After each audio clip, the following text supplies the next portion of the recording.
Welcome. Today, we're going to talk about the rigid motion of reflection. So let's start by drawing a vertical line.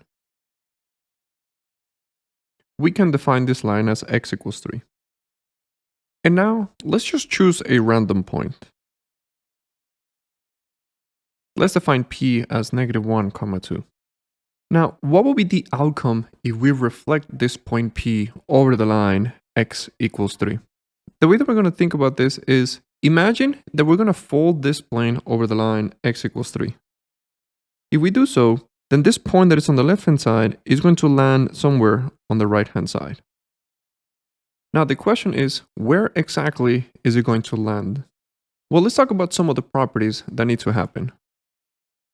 First, the image and the pre-image are equidistant to the line of reflection.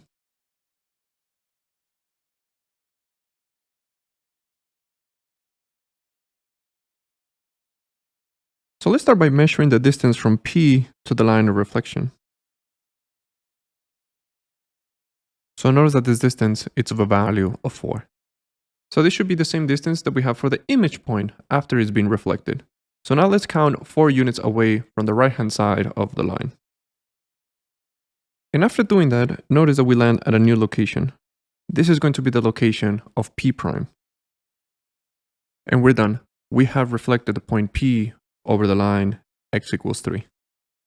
So notice that when we perform this reflection, all that we are doing is a horizontal movement. The y value remains constant.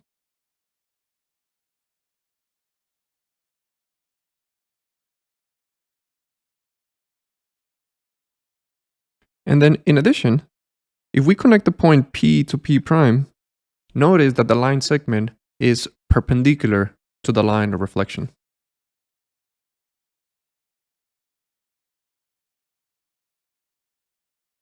So now let's perform this one more time. Let's just choose another random point. Remember that to reflect this point over the line, we need to count how many units is this point away from the line. So let's find the distance between the x value of -2 and the x value of 3, which in this case is 5 units. So therefore the image should also be 5 units away from this line.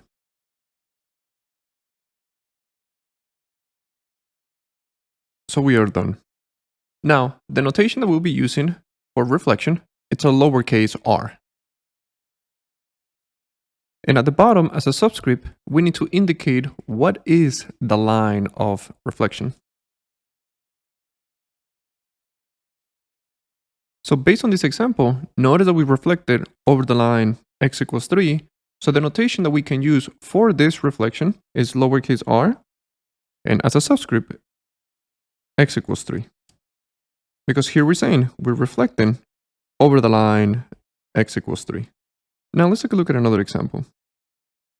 So here we are given 3 coordinate points. And what we want to do, we want to reflect it over the line x equals 2. Let's start by plotting those points.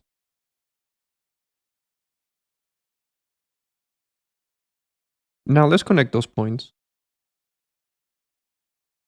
Now let's draw the line of reflection. So essentially, what we want to do, we want to reflect this triangle over the line x equals 2.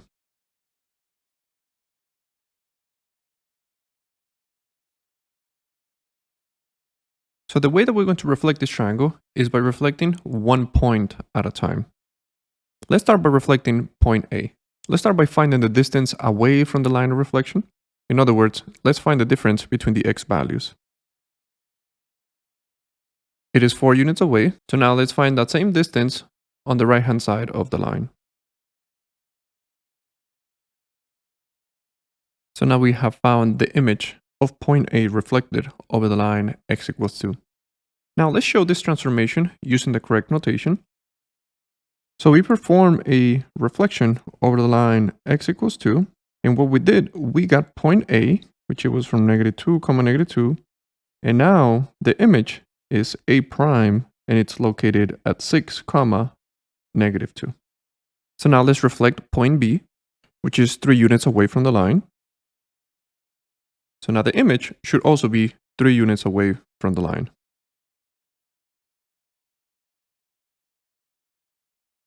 So now let's use the correct notation for this. We perform a reflection over the line x equals 2. We got point B, which was defined as -1, 2. And the image now is being defined as phi, 2. Now let's reflect point C, which is 6 units away from the line. So now let's give that same distance on the right hand side. Now let's show this reflection using the correct notation. We got point C, which was defined as -4, 6. And now the image, which is C prime, it is defined as 8, 6. Now let's define our new triangle. So notice that we have done, we got this blue triangle, which was defined as ABC, and we give it a new location, which was defined as A prime, B prime, C prime. So now the last question that we want to consider is this reflection an isometry? In other words, is the pre-image congruent to the image? Which in this case, it is, because under a reflection, the image and the pre-image will always be congruent to each other.